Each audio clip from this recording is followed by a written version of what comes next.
तो स्वागत है आप लोगों का नए सेशन में, सेशन 3 के अंदर। आज भी हम बहुत अच्छे और प्यारे फीचर्स पढ़ने वाले हैं। आगे बढ़ने से पहले आपको मैं एक बार लास्ट में जो हमने सेल किया था लास्ट सेशन के अंदर, तो सेल के अंदर मेरे पास बहुत सारे अच्छे अच्छे प्यारे प्यारे ऑप्शन हैं जो बिलिंग के टाइम पर यूजफुल होते हैं। तो आप लिख लेना बेशक। यहाँ पर पार्टी सेलेक्ट करता हूँ, यहाँ पर MR एंटर मार के हमारी जो ये आइटम स्क्रीन आती है इस पे आप देखिए मैंने यहाँ पर प्रेस करा F8। F8 प्रेस कर कर मैं इसकी सॉल्ट वाइज सर्चिंग कर सकता हूँ। फॉर एग्जाम्पल हमने यहाँ पर एक बनाया पैरासीटामोल सोल्ट। अब हमने मान लो एमलो गार्ड के अंदर मॉडिफाई करा और यहाँ पर डाल दिया सॉल्ट में पैरासीटामोल। जैसे हमने लास्ट सेशन में बात करी थी कि कई बार अगर कोई कस्टमर आता है, पेशेंट आता है, वो सर्टेन आइटम मांगता है, केमिस्ट को पता होता है लेकिन वो आइटम खत्म है, तो उसके बदले दूसरी आइटम कौन सी दे सकता है वो। तो यहाँ पर वो F8 प्रेस करता है, पैरासीटामोल मारता है, लो सर। जिस सॉल्ट को आप सेलेक्ट करोगे उसी सॉल्ट के आइटम आपके सामने आएंगे, दैट्स, और कुछ नहीं आएगा। इसी तरीके से अगर मैंने आइटम स्क्रीन पर आकर यहाँ पर F9 प्रेस करा तो मैं स्पेसिफिक कंपनी के आइटम फिल्टर कर सकता हूं। यहाँ देखो आप एंटर मारा, लो जी, सिर्फ ग्लैक्सो के आइटम आ गए। F9 मारा, या मैंने बोला मुझे सिर्फ और सिर्फ एल्डर इंडिया के आइटम चाहिए, लो जी एल्डर इंडिया के आइटम। तो इस तरीके से आप salt wise company wise filtering कर सकते हैं। एक और बहुत प्यारी चीज दिखा, केमिस्ट लोगों को डॉक्टर की लिखाई लिखने समझने में, डॉक्टर की लिखाई समझने में परेशानी होती है, तो लेकिन वो कुछ अक्षर कुछ वर्ड्स को ट्रेस कर लेता है, तो कहता है यार इन अक्षरों की, इन वर्ड्स की जो भी आइटम है वही दिखाए। जैसे हम एग्जांपल के लिए यहां पर NESO आ रहा है, अब मान लो ये उसने कैरेक्टर पकड़ लिए, तो यहां दबाना है शिफ्ट के साथ क्वेश्चन मार्क, और यहां आपको सर्च वर्ड में लिखना है NESO। लो जी, जिन जिन आइटम के अंदर NESO है वो सारी आइटम विजिबल हो गई है, उसको दिख रही है।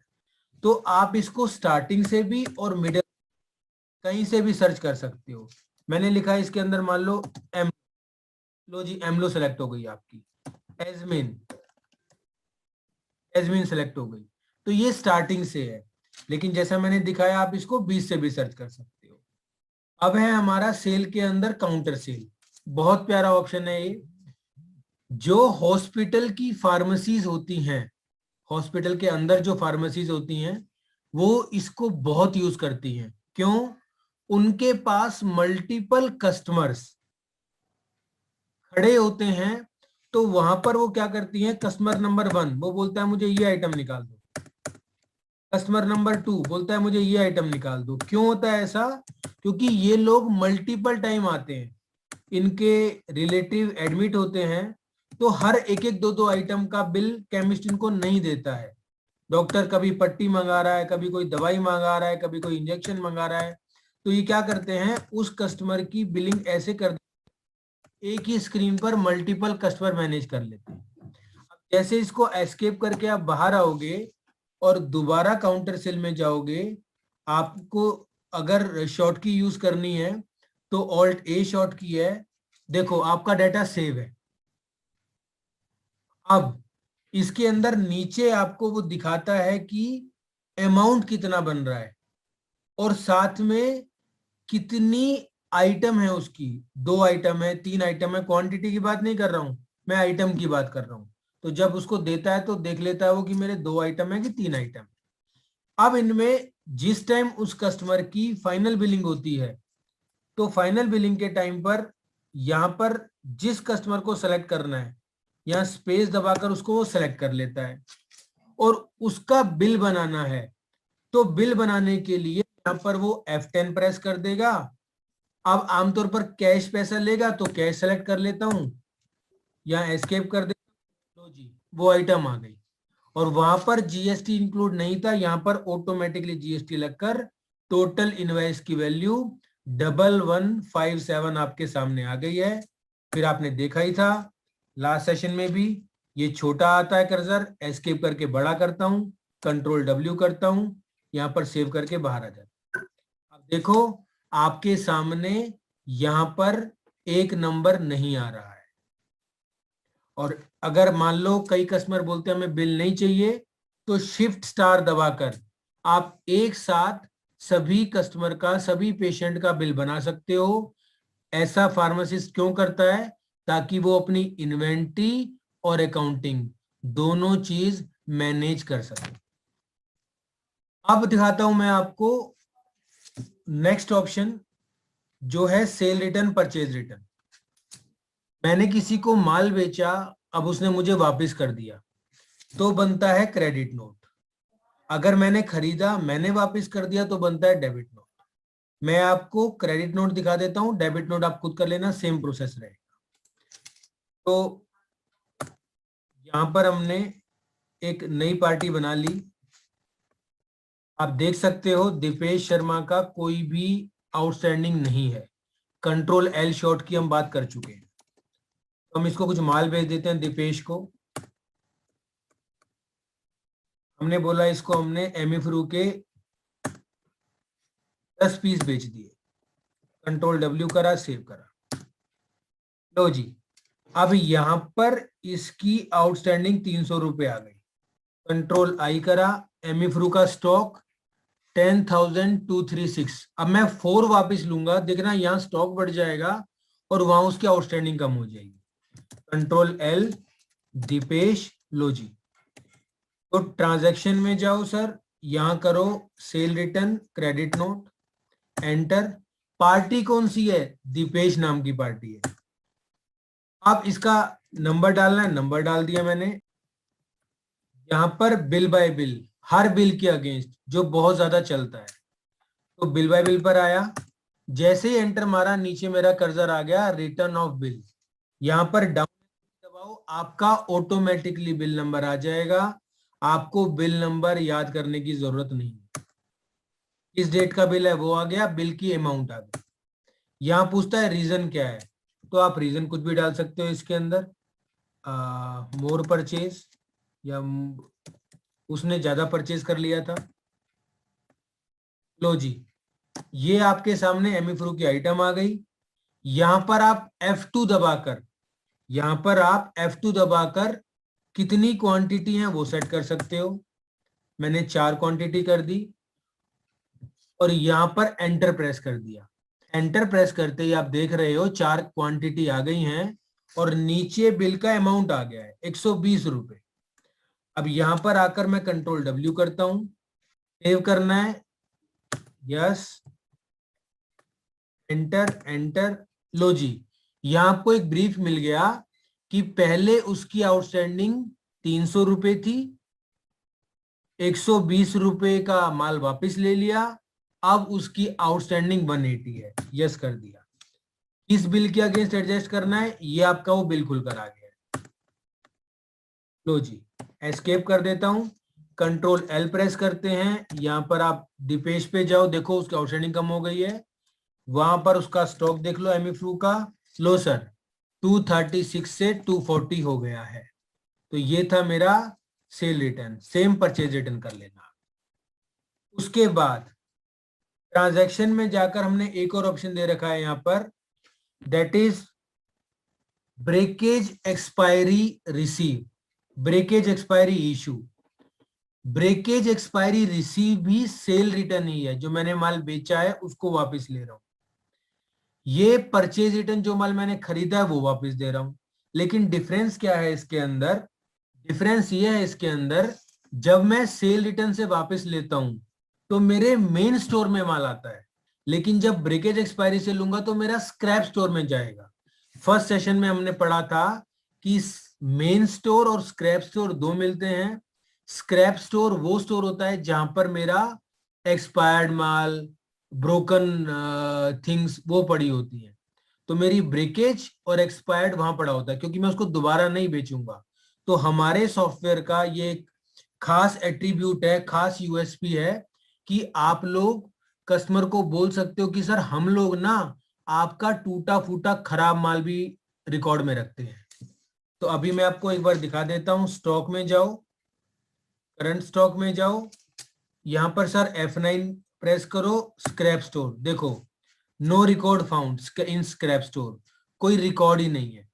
तो मैं दोबारा ट्रांजैक्शन में जाता हूं, ब्रेकेज एक्सपायरी रिसीव में जाता हूं, यहां पर मैंने पार्टी सेलेक्ट कर दी दीपेश, बिल नंबर डाल दिया मैंने, एंटर मार दिया।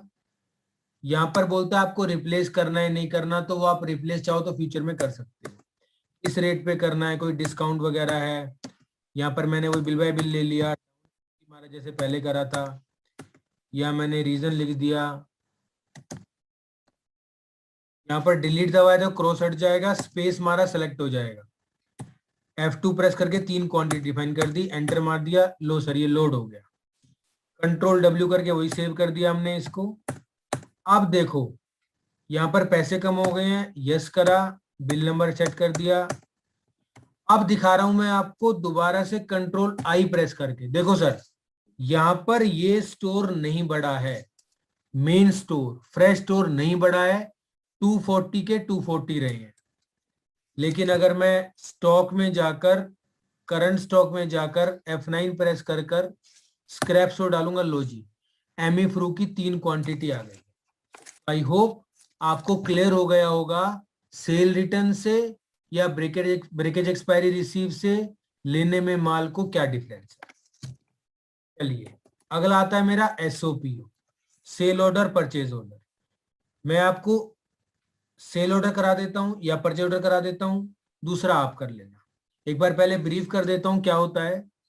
20 और 30 बड़े सिमिलर वर्ड्स हैं, आसपास वर्ड्स हैं। 15 ये बोला या 50 बोला, आदमी कंफ्यूज हो सकता है। तो उस कंडीशन में मैं चाहता हूं कि यार कुछ रिटर्न में दे दो। तो अगर मैंने कुछ परचेज करा तो मैं अपने सप्लायर को पीओ जनरेट करूंगा। अगर मुझे कुछ बेचना है तो मेरा कस्टमर मुझे सेल ऑर्डर जनरेट करेगा, जो मेरे लिए होगा सेल ऑर्डर। तो मैंने जो पीओ करा वो सामने वाले के लिए एसओ है, सामने वालों ने जो सेल ऑर्डर मेरे लिए होगा वो उसके लिए पीओ। तो अब मैं आपको दिखाता हूं ये काम कैसे करता है। ट्रांजैक्शन में जाता हूं, पीओ जनरेट करता हूं, न्यू, मैनुअल ऑर्डर कर रहा हूं। इसमें 3 मेथड है, मैनुअल कर सकते हो, रीऑर्डर से कर सकते हो, ऑर्डर प्लानिंग से कर सकते हो। मैनुअल ऑर्डर कर रहा हूं, एंटर मारता हूं। किस पार्टी को करना है, मैंने कहा मुझे रेनबैक्सी को करना है, एंटर मारा। अब ये पूछता है क्या आइटम करनी है आपको, मैंने कहा इसका स्टॉक कम हो रहा है, एमलो 2 का। मैंने कहा ये मुझे 17 क्वांटिटी में जनरेट करना है, रेट डाल दिया, कंट्रोल W करा, ये मेरा पीओ जनरेट हो गया है। इसमें कुछ एडिटिंग करनी है, कुछ देखना है तो मॉडिफाई करने का, ऑर्डर हिस्ट्री का, समरी का, ये सब ऑप्शन आ रहे हैं, आपको इसको कर सकते हैं। अब ऑल्ट P करता हूं परचेज करने के लिए, रेनबैक्सी को जनरेट किया था, एंटर मारा, एंटर मारा, लो जी ये आपके सामने विंडो पॉपअप होगी कि सर जो आप परचेज चढ़ा रहे हो क्या ये परचेज उसी पीओ के अगेंस्ट है। मैंने कहा हाँ। तो मैं सेलेक्ट में जाता हूं, आप पेंडिंग भी छोड़ सकते हो, आप अगर सारे करने सारे भी सेलेक्ट कर सकते हो, कंपनी वाइज मैं सेलेक्ट करता हूं। ये वाला मेरा पीओ था, मैंने स्पेस मार के सेलेक्ट कर दिया, एंटर मारा।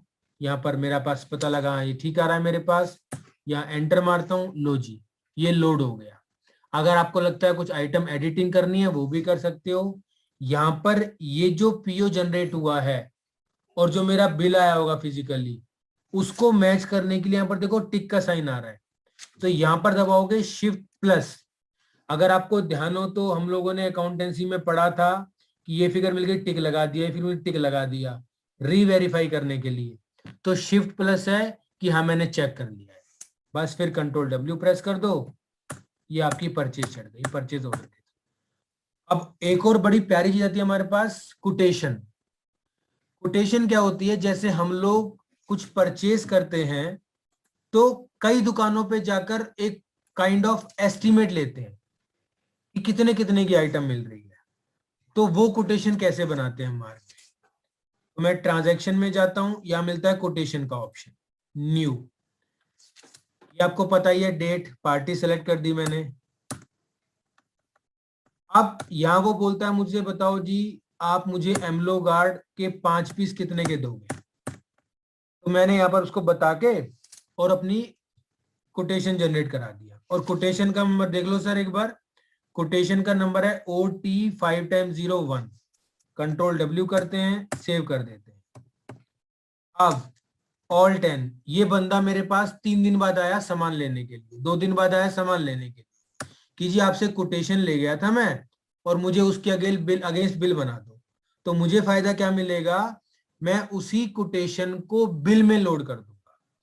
दीपक पे एंटर मारूंगा, यहां दबाना है कंट्रोल टी। कंट्रोल टी दबाने के बाद यहां पर मैं उस कोटेशन का नंबर डालूंगा। कोटेशन का नंबर था OT5x01, एंटर। लो जी, ये आपके पास वो कोटेशन आ गई है। यहां पर अगर आप चाहो तो इसको एडिट भी कर सकते हो। F10 की दबाकर मैंने इसको लोड कर दिया है। ये आपको बता चुका हूं, एक बार चेक करना है इसको, Shift+ दबा दो। और अगर आपको एडिट करना है एंटर मारो, आप क्वांटिटी एडिट कर सकते हो। कंट्रोल W करके मैं इसको सेव कर देता हूँ। तो आपने कोटेशन से बिल में कन्वर्ट कर दिया। अगर बाई चांस कभी कोटेशन नंबर याद नहीं रहता है तो यही ट्रांजैक्शन में जाकर, कोटेशन में जाकर, मॉडिफाई में जाकर यहाँ ऑल कर देना और कोटेशन आ जाएगी। यहाँ आपको नंबर दिखा रहा है, उस पार्टी का नाम। इस तरीके से आप कोटेशन से बिल में लोड कर सकते हो। अब एक और बहुत प्यारा फीचर दिखा रहा हूं मैं आपको, दैट इज स्टॉक इशू। ये आप डेमो में दिखाकर बहुत अच्छा इंप्रेशन क्रिएट कर सकते हो। स्टॉक इशू को हम 3 तरीके से यूज कर सकते हैं। पहली चीज, अगर मुझे एक गोडाउन से दूसरे गोडाउन में माल ट्रांसफर करना है। दूसरी चीज, अगर मुझे अपने अब तक का एक्सपायरी निकालना है। और तीसरा, अगर मुझे ऐसी कुछ सेल करनी है जिसका मैं नहीं चाहता मेरी GSTR पर इफेक्ट आए। तो मैं आपको स्टॉक इश्यू न्यू में ले चलता हूं, एंटर मारता हूं। जैसा मैंने बोला, मुझे वो आइटम चाहिए जो आइटम मेरे एक्सपायर है। सर एक केमिस्ट के पास, एक FMCG रिटेलर के पास कम से कम 4-5 हजार आइटम का SKU होता है, 4-5 हजार आइटम्स होती है। अब उसमें कितने आइटम एक्सपायर है उनको निकालना, उनको पाना बहुत मुश्किल है। आप डेमो में बता सकते हो कि सर हमारे सॉफ्टवेयर में आपके पास जो जो एक्सपायर आइटम है उनको मैं विद इन 10 सेकेंड निकाल दूंगा। तो यहां पर आप सेल्फ ब्रेकेज एक्सपायरी का लेजर सेलेक्ट करते हो, एंटर मारते हो, एंटर मारा। यहां पर 3 चीजें आती हैं। क्या मैनुअल सेलेक्ट करना चाहते हो आप, क्या आप डेट से सिलेक्ट करना चाहते हो, क्या आप नेगेटिव स्टॉक को रिमूव करना चाहते हो। तो हम यहाँ चलते हैं एक्सपायर बिफोर। सर मैंने बोला 30 मार्च 2030 तक। ये पूछता मैन्युफैक्चरर, ये कंपनी खुलकर आ गई, सारी कंपनी सेलेक्ट कर दी। तो मार्च 2030 तक जो जो आइटम इन कंपनी के एक्सपायर हो रहे हैं वो दिखा देंगे। लो सर, पेशे खिदमत है।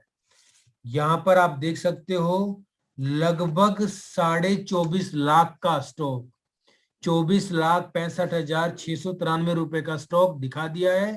आइटम के नाम आ गए हैं, आइटम के बैच आ गए हैं, आइटम की क्वांटिटी आ गई है। 24.5 लाख का मैंने फायदा उसको आज ही करा दिया। अगला ऑप्शन है मेरे पास कॉपी बिल का। अब मेरे पास एक कस्टमर है जिस कस्टमर को मैं पहले बिल कर चुका हूं। फॉर एग्जाम्पल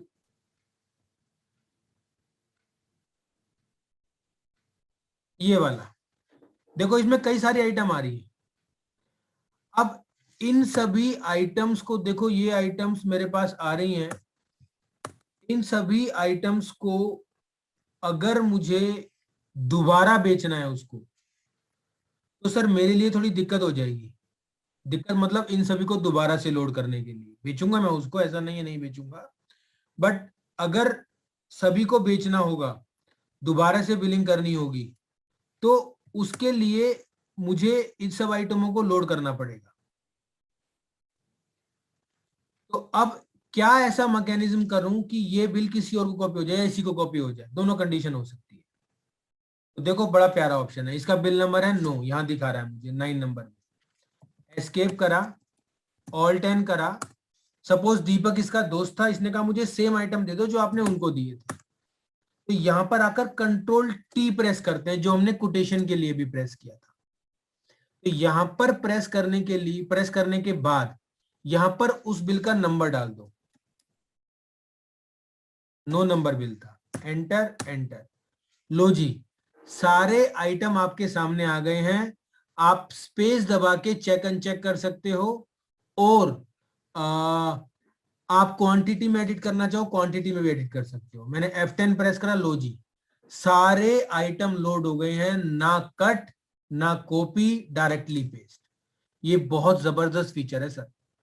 जहां भी आपको रिपीट बिलिंग करनी होती है ना, वही बिल दोबारा काटने होते हैं, आपको सारे आइटम दोबारा लोड नहीं करने पड़ते। कोई एक्सपोर्ट नहीं करना है, कोई इंपोर्ट नहीं करना है, डायरेक्टली पेस्ट करना है। ये बहुत प्यारा फीचर है, आप डेमो में इसको इंक्लूड जरूर करना। चलिए सर आगे बढ़ता हूं इसके बाद। अब अगली चीज आती है थोड़ी हमारे पास अकाउंटिंग की। तो अभी जो हमने ट्रांजैक्शन में सेल और परचेज किया है, वो मुझे अकाउंट्स में भी मिल रहा है, सेल और परचेज। यहां भी मिल रहा है डेबिट नोट क्रेडिट नोट। इसका पर्पस क्या है, इसमें डिफरेंस क्या है? वो है इनवॉइसिंग पर्पस से। इनवॉइसिंग बोले तो जहां मैं रेट, क्वांटिटी, कोई स्कीम वगैरह वगैरह डालता हूं। लेकिन अकाउंटिंग के अंदर मैं सिर्फ और सिर्फ सेल कर देता हूं, सिर्फ और सिर्फ परचेज कर लेता हूं, पैसे ले लेता हूं, पैसे दे देता हूं, सेल रिटर्न परचेज रिटर्न मार देता हूं, सो एंड सो। तो आप देख लीजिए एक बार, यहां पर आता है मेरे पास रिसीप्ट। जब जब आपको पैसा मिलेगा तो आप एंट्री रिसीप्ट में चढ़ाओगे, जब जब पैसा आपको मिलेगा, बेशक लिख लेना। पेमेंट, जब जब पैसा देना है मुझे, debit note credit note cell return purchase return. Contra के अंदर मेरी सारी वो एंट्री आती हैं जो मैं बैंक में कैश जमा कराने के लिए या बैंक से कैश लेने के लिए करता हूं। जर्नल के अंदर मेरी सारी एंट्री वो आती हैं जिसमें ना कैश आता है, ना कैश जाता है, ना बैंक में जमा होता है, ना बैंक से निकालता हूं, ना सेल करता हूं, ना परचेज करता हूं। और सेल परचेज में सारी उधार सेल की एंट्री, उधार परचेज की एंट्री। तो अकाउंट्स में जाता हूं, यहां पर रिसीप्ट करता हूं। रिसीप्ट ये है मेरे वाउचर का फॉर्मेट। मैं डेट डालता हूं, किस पार्टी से पैसा मिला है, तो एंट्री बनेगी cash account debit to party. तो पार्टी मैंने बोला सपोज हमने दीपेश को ही बेचा था, दीपेश शर्मा, या मैंने बोला पूरा 99.57 पैसा मिल गया इससे। अब सर किस बिल के अगेंस्ट मिला है, तो मैंने बोला एडजस्ट रेफरेंस, जो हमारा पहले एक बिल काटा था। एंटर एंटर एंटर, और डेबिट कैश कर दिया। अब ये कैश डेबिट क्यों है, दीपेश कैपिटल क्यों है, दीपेश क्रेडिट क्यों है, ये सब मैंने उस बेसिक में बता रखा है। रियल अकाउंट क्या है, पर्सनल अकाउंट क्या है, नॉमिनल अकाउंट क्या है। यहाँ पर नरेशन डाल देते हैं। नरेशन, अगर किसी का बैकग्राउंड कॉमर्स का नहीं है, वो चाहता है कि मुझे कुछ लिखा दिखाई दे जाए यहाँ पर, जैसे फॉर कैश फ्रॉम दीपेश। अब जिसका बैकग्राउंड कॉमर्स का नहीं है, वो पढ़ के समझ सकता है कि सर ये एंट्री क्यों कर रखी, तो सर सेव कर दिया। अब कंट्रोल एल प्रेस करूंगा, दीपेश करूंगा टाइप, तो दीपेश में देखो कोई आउटस्टैंडिंग नहीं आ रही है, बैलेंस नहीं आ रहा है। और इसका एंटर मारोगे तो इसका लेजर खुल जाएगा, जो इसकी सारी ट्रांजैक्शन दिखा रहा है। पहले इतने का माल बेचा, फिर रिसिप्ट हुई, उसके बाद ये एडजस्ट हुआ, उसके बाद ये क्रेडिट नोट बना, तो सारी ट्रांजैक्शन आपके सामने आ जाती है। अकाउंट्स में दोबारा गया, पेमेंट, अगर आपको पैसा पे करना है किसी को, मैंने बोला मैंने रेनबैक्सी को पे करना है 5,000 रुपया, डेबिट, किस बिल के अगेंस्ट करना है मुझे सपोज इस बिल के अगेंस्ट करना है। ये बैंक ऑफ बड़ौदा आ गया, चेक से करना है। अगर कैश करना है कैश टाइप कर और कैश पेड, लो सर। उसके बाद डेबिट नोट क्रेडिट नोट वैसे ही है जैसा हमने पहले करा है, आप डेबिट नोट और क्रेडिट नोट बना के देख लेना। कॉन्ट्रा एंट्री मैं आपको दिखा देता हूं, मैंने कंट्रोल एल प्रेस करा, कैश सर ये दिखा रहा है लगभग 41,20,714 रुपए, ये दिखा रहा है मेरे कैश का बैलेंस। कंट्रोल एल दबाता हूं, यहां पर बैंक ऑफ बड़ौदा है, इसका दिखा रहा है लगभग 1,02,000। तो मैं क्या करता हूं, 20,000 रुपए बैंक में जमा करा देता हूं कॉन्ट्रा एंट्री से। एंट्री बनेगी bank account debit to cash, to credit के लिए होता है, कैश कर दिया, पैसा डाल दिया 20,000 रुपए। अच्छा एक और बहुत प्यारी चीज, मुझे याद है जब हम लोग बीकॉम कर रहे थे या +1 +2 कर रहे थे, तो अगर गलती से डेबिट क्रेडिट में गलत डाल दिया, फॉर एग्जांपल यहाँ 2,000 डाल दिया, सर देखो एंट्री नहीं बढ़ेगी आगे, दोबारा डेबिट खुलकर आ गया। या मैंने मान लो 17,999 डाल दिया, एंट्री बढ़ेगी नहीं आगे सर, जब तक पूरा पैसा एडजस्ट नहीं होगा। तो ये बहुत प्यारी चीज है आपके लिए कि कस्टमर को बोल सकते हो सर मैनुअल अकाउंटिंग जो लोग करते हैं वो गलती कर सकते हैं, लेकिन कंप्यूटराइज्ड अकाउंटिंग में जितने से डेबिट किया है उतने से क्रेडिट करना पड़ेगा, तो आप बोल सकते हो उसको। मैं इसको एक बार करेक्शन में कर देता हूं, यहाँ पूरा 20,000 रुपए डाल देता हूं, मैं 0 कर देता हूं। लो सर पूरी एंट्री हो गई आपकी। ये थी मेरी कॉन्ट्रा एंट्री। अब कंट्रोल एल दबाओ, कैश टाइप करो सर, देखो 20,000 की जगह 0 आ गया, 41 लाख रह गया। बैंक ऑफ बड़ौदा देख लो सर, ये लो 1,02,000 था वो 22,000 हो गया, 20 बढ़ गए, तो पूरा इम्पैक्ट आता है। उसके बाद सेल और परचेज, मैं सेल करता हूं, परचेज आप खुद चढ़ाना। सेल करा, अब यहां सेल में आइटम का नाम, आइटम की quantity, volume discount, discount scheme कुछ नहीं आएगा सर, यहां पर सिर्फ और सिर्फ पैसे आएंगे। तो सेल की एंट्री होती है party account debit to sale, मैंने बोला दीपेश। अब ये खुलकर आया है एक विंडो जिसमें आपको बिल नंबर, किस एचएसएन का माल बेच रहे हो वो बताना है। मैंने कहा इस एचएसएन का, क्वांटिटी मैंने बोला 10, सपोज मैंने बोला 5, अमाउंट बना 5,000 रुपए। अब जैसे ही एंटर मारा, इसने 5,000 रुपए में इंक्लूसिव जीएसटी ले लिया है, मतलब 5,000 के अंदर जीएसटी है। बट कस्टमर बोलेगा नहीं सर 5,000 के ऊपर जीएसटी है, कोई बात नहीं, दोबारा अमाउंट में 5,000 डाल दो, लो सर ऊपर लगा देगा। बस और आइटम है तो वो डाल दो, वरना टैब मार के सेव कर, न्यू रेफरेंस नया बिल बना लो। लो जी ये आपकी एंट्री हो गई है, एंटर मारोगे आप लिख दो फॉर क्रेडिट, लो जी। अब कंट्रोल एल दबाओ, दीपेश की आउटस्टैंडिंग 5600 से बढ़ गई। आशा करता हूं सेशन में आपने काफी चीजें सीखी होंगी और आप प्रैक्टिस करेंगे। So all the best, take care, bye bye, thank you.